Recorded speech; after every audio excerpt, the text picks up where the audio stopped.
AEW All Out happened this past Sunday. Due to the holiday, we were able to watch this, and the excitement level for this was, out of 10, what would you say this was? Like maybe a 2 going in?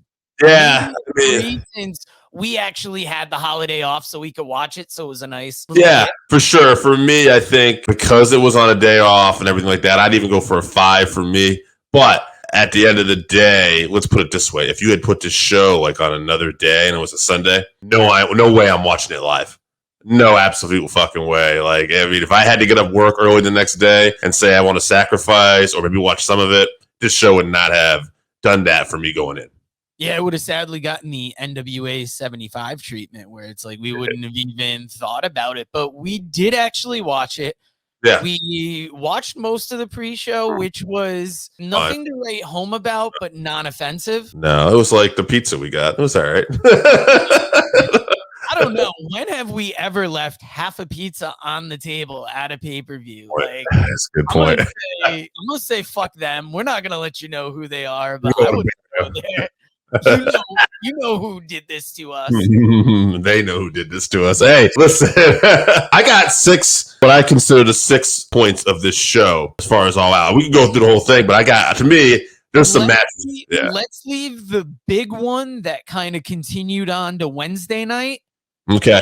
Leave that separately for the end because that's going to be its own whole separate topic. That budding rivalry is big. Top 5, number 1 for me, strap match. Danielson is a one-of-a-kind wrestler. Ricky Starks holds his own, but Danielson is on another level. And when you bring out that final countdown song, it just makes everything felt special. On a pay-per-view that maybe not everybody ordered, on the night before, on the lowest, I don't know if you even saw this, the lowest watch Collision in the history of AEW Collision. Rampage did higher ratings this week than Collision. Yeah, Bryan Danielson is a bright spot.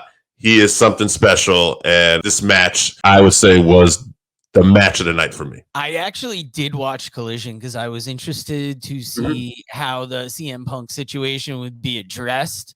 Yeah, I mean, it was addressed. Tony's been mocked for fearing for his life. We've heard a variety of stories coming out of it. And I mean, it's what's going to lead to the main event topic later. But it was interesting. And to hear that Danielson is now going to get that Punk spot on Collision gives me even higher hopes for that show. But back to the strap match, a very high point of the show.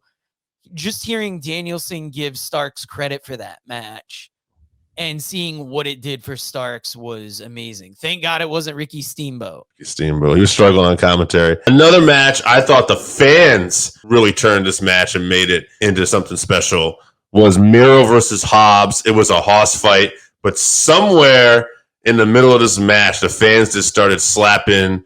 You know, they want to see meat slapping, slapping meat, big men slapping meat. And they were just doing all kinds of variation of meat chants, holy meat, meat forever. It was absolutely ridiculous, but it made this match, and the wrestlers played into it. In the end, Miro wins. His wife shows up. Kind of an awkward, look between the two of them. But I thought these guys really, and the fans really made this match. Yeah, from the contract signing that occurred in Wembley Stadium to this match here, everything was great. I feel like the one thing that they dropped the ball on was Miro's wife coming in. It was a confused look. I didn't watch all of Dynamite, but I don't know if it was addressed there. And it just seemed like this weird side thing to do for some reason. Very strange. She's signed to a short-term contract too. Tony mentioned that. So hopefully they'll bring it up on Collision this week. 2 other highlights before we get to the main one. Takeshita beat Omega. I thought it was a decent match, but I thought the story is that Takeshita got the win here, and we're continuing to elevate Takeshita. And I'll let you comments on that. Definitely seems like that's what they're aiming for. I like seeing it. I think at first people weren't taking him seriously.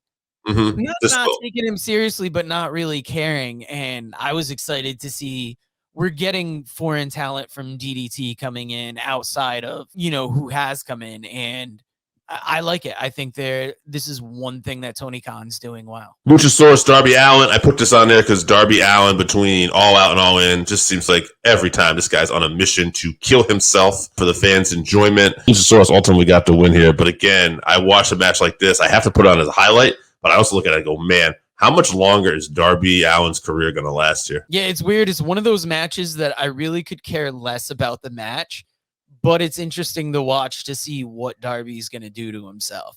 And given what he's done between All Out and All In and the effect that it's supposedly having on his body, makes it a little rougher to watch, I guess. Yeah, and then the main event, Joe, I don't know if you ever got back to watching this, but Jon Moxley, Orange Cassidy, I think we were even wondering, like, yeah, should this be the main event?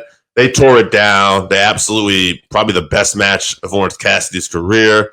And that's not like, Orange Cassidy's had some great matches, whether people want to say it or not. He has, and this was definitely by far, I thought, the best match. They built up everything so well with the near falls here. But in the end, Jon Moxley wins, and a big night for the Blackpool Combat Club. I have to go back and catch this match, but I was surprised to hear that Moxley won. I mean, it's probably the right move with that North American title. I think putting it on Moxley could be interesting. He's another person that could hold the show down for that Punk spot. You know, maybe not that Punk spot, but like that higher level name to carry the company. No, for sure. And I think he could put some more prestige on that international title. Just having somebody who's been a former AEW and WWE heavyweight champion now holding that title, I feel like you could really elevate the international title, which I thought Orange Cassidy already had done a great job of. And now Moxley could even take it to another level. Definitely. Now, going from All Out, I know one of the points on your list was the